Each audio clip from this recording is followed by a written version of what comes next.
இன்னைக்கு நம்ம என்ன பார்க்க போறோம் சொல்லி பார்த்தோம்னா, சுப நிகழ்ச்சிகளுக்கு முகூர்த்தம் குறிக்கும் பொழுது எதையெல்லாம் கவனத்தில் கொள்ள வேண்டும் அப்படிங்கிற ஒரு கேள்விக்கான விடையைத்தான் பார்க்க போகிறோம். நேற்றைய தினம் பார்த்தோம்னா நம்ம கௌரி நல்ல நேரம் இவை இரண்டிற்கும் இருக்கக்கூடிய ஒரு வேறுபாடு அப்படிங்கிறத பார்த்தோம். அதன் தொடர்ச்சியாக கூட வச்சுக்கலாம். நம்ம இன்னைக்கு என்ன பார்க்க போறோம் சொன்னோம்னா, ஒரு சுப நிகழ்ச்சி அப்படின்னு வரும் பொழுது ஒரு கிரகப்பிரவேசம்ங்கிறத பண்றோம், அல்லது ஒரு திருமணம் அப்படிங்கிற ஒரு விஷயத்துக்கு ஒரு நேரம் குறிக்கிறோம், அல்லது இந்த குழந்தைக்கு காது குத்துவா தெரியுமா, மொட்டை அடித்து காது குத்துறது அப்படிங்கிற ஒரு விஷயம் இருக்குது. ஒரு வித்யாரம்பம் பண்ணுறோம், முதல்ல குழந்தைய ஸ்கூலில் சேர்த்து ஒரு வித்யாரம்பம், ஒரு கல்வி அப்படிங்கிற ஒரு விஷயத்தை ஆரம்பிக்க போகிறோம் அப்படின்னு சொன்னால், இது போன்ற ஒரு சுப நிகழ்ச்சிகளுக்கு ஒரு முகூர்த்தத்தினை குறிக்கும் பொழுது எந்த விஷயங்களை கவனத்தில் கொள்ள வேண்டும்னு சொன்னால் அந்த பஞ்ச அங்கங்களையும் பார்த்து கொள்ள வேண்டியது. பஞ்சாங்கம்னு சொல்கிறோம் இல்லையா, திதி வார நட்சத்திர யோக கரணம்னு சொல்கிறோம் இல்லையா, இந்த ஐந்துமே கண்டிப்பாக முக்கியத்துவம் பெறுகிறது. இதோடு இணைந்து அந்த முகூர்த்த லக்னம்னு சொல்கிறா இல்லையா, அந்த குறிப்பிட்ட நேரம் அதுவும் முக்கியத்துவம் பெறுகிறது. ஒவ்வொரு நிகழ்ச்சிக்குமே ஒரு சுப நிகழ்ச்சின்னு எடுத்துக்கும் பொழுது அதற்கு இந்த நேரத்தில் தான் ஃபிக்ஸ் பண்ணணும்னு சொல்லி ஒரு சில விதிமுறைகளை தந்திருப்பார்கள்.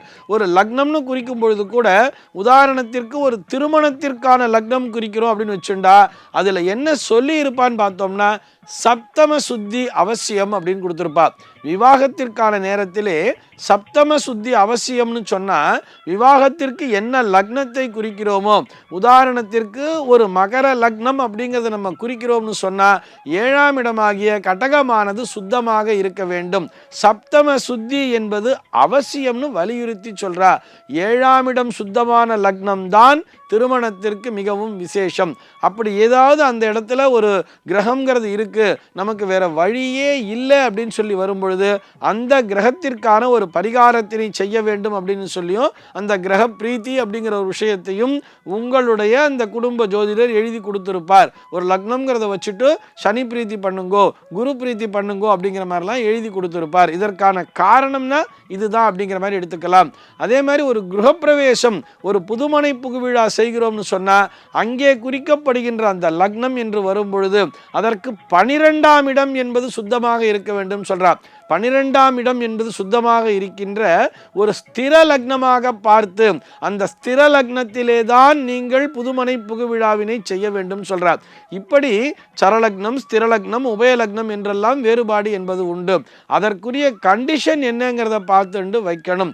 மேல் நோக்கி விளையக்கூடிய அல்லது மேல் நோக்கி வளரக்கூடிய ஒரு விஷயத்தை பண்றோம்னு சொன்னா, ஒரு பேஸ்மெண்ட் அப்படிங்கிறது போடுறோம், ஒரு பில்லருங்கிறத எழுப்புறோம் அந்த இடத்துல வரும்பொழுது அந்த பில்லர் மேல் நோக்கி வளரக்கூடிய விஷயம் இல்லையா, அதற்கு என்ன மாதிரியான ஒரு லக்னத்தை தேர்ந்தெடுக்க வேண்டும் சொன்னா அது சரலக்னத்தில் தேர்ந்தெடுன்னு சொல்றார். சரம் என்பது மேல் நோக்கி வளரக்கூடியது, அந்த மாதிரி லக்னத்தில் வைக்கணும். அதே மாதிரி மேல தளம் போடுறா அப்படின்னு சொன்னா, அதாவது மேல சீலிங் போடுறா இல்லையா, அதற்கு ஸ்டார்ட் பண்றதுக்கு லக்னம் பார்க்கும்பொழுது அது ஸ்திர லக்னமாக இருக்க வேண்டும் சொல்றார்.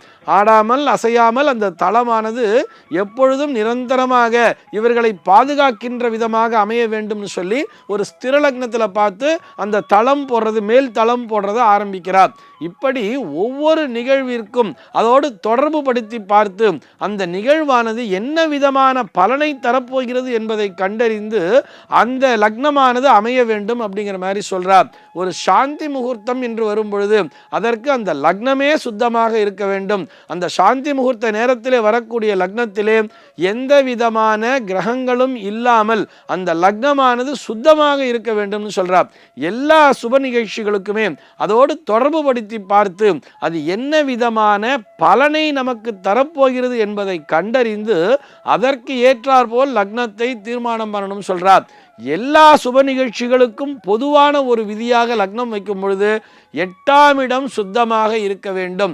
அஷ்டம சுத்தி அவசியம்னு சொல்லி இது விவாகமாகட்டும் அல்லது கிரகப்பிரவேசமாகட்டும் எந்த விதமான சுப நிகழ்ச்சிகளை செய்தாலும் அந்த நேரத்திலே 8ஆம் இடம் என்பது, ஏனென்றால் அது கஷ்டத்தை தரக்கூடிய இடமாக இருக்கும், அது ஏதோ ஒரு தடைகளை உருவாக்கக்கூடிய இடமாக இருக்கும். அந்த 8ஆம் இடத்திலே ஏதேனும் கிரகங்கள் இருந்தால் அதன் மூலமாக ஒரு தடையானது இந்த செயலிலே உண்டாகிவிடக் கூடாது என்பதற்காகத்தான் அஷ்டம சுத்தி என்பதை, 8ஆம் இடம் சுத்தி என்பதை எல்லா சுப நிகழ்ச்சிகளுக்கும் ஒரு பொதுவான விதியாகவே கொடுத்திருப்பார்கள். இதனை கொண்டுதான் நாம் தீர்மானிக்க வேண்டும். இதுல குறிப்பா இந்த குழந்தைகளுக்கு மொட்டை அடிச்சு காது குத்துறதுன்னு சொன்னேன் தெரியுமா? இது எதற்காக இந்த மொட்டை அடிச்சு காது குத்துறான்னு சொன்னா, அந்த குழந்தைகள் நல்ல வளர்ச்சியை தங்கள் வாழ்க்கையிலே காண வேண்டும் என்பதற்காக. எந்த விதமான நோய் நொடியும் அந்த குழந்தைகளை அண்டாமல் அந்த குழந்தைகள் முழுமையான ஆரோக்கியத்துடன் வாழ்நாள் முழுக்க நல்ல வளர்ச்சியினை காண வேண்டும் என்பதற்காக என்று அந்த கண்டிஷனை நம்ம பேஸ் பண்ணி இருக்கிறதுனால இந்த மொட்டை அடிச்சு காது குத்துறதுங்கிறத மட்டும் நிச்சயமாக வளர்பிறை நாட்களிலே தான் செய்ய வேண்டும். நமக்கு நாள் கிடைக்கல, அவங்க யூஎஸ்லேருந்து வராங்க, அவங்க வர்ற நேரத்தில் பார்த்தா அது தேய்பிரையாத்தான் இருக்கு அப்படின்னு சொல்லி அதற்கு சாக்கு போக்குலாம் சொல்லவே கூடாது. அதாவது மொட்டை அடிக்கிறது அப்படிங்கிற விஷயத்துக்கு ஏன்னா சுவாமி சந்நிதியில் போய் பண்ண போகிறோம், அதற்கு நாள் நட்சத்திரம் பார்க்க வேண்டிய அவசியம் இல்லைன்னு சொல்லிடுவா.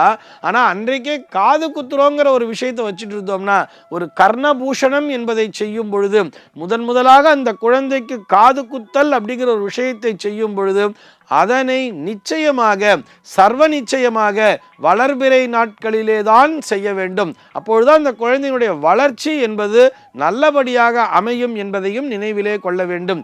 இப்படி நாம் எந்த சுப நிகழ்ச்சியை செய்ய போகிறோமோ அதற்கான விதிமுறைகள்லாம் என்னென்னலாம் சாஸ்திரத்தில் கொடுத்துருக்கோ முடிந்தவரை அந்த விதிமுறைகளை பார்த்து அதன்படியே நாளை தீர்மானிக்க வேண்டும். இப்படி ஒரு முகூர்த்த நாளை தீர்மானித்து ஒரு முகூர்த்த நேரத்தினை தீர்மானித்து அந்த சுப நிகழ்ச்சிகளை நடத்தும் பொழுது அதன் மூலமாக கிடைக்க வேண்டிய பலன்கள் முழுமையாகவே கிடைக்கும். இதிலே எந்த விதமான சந்தேகமும் இல்லை. சர்வே ஜனாஹ சுகினோ பவந்து.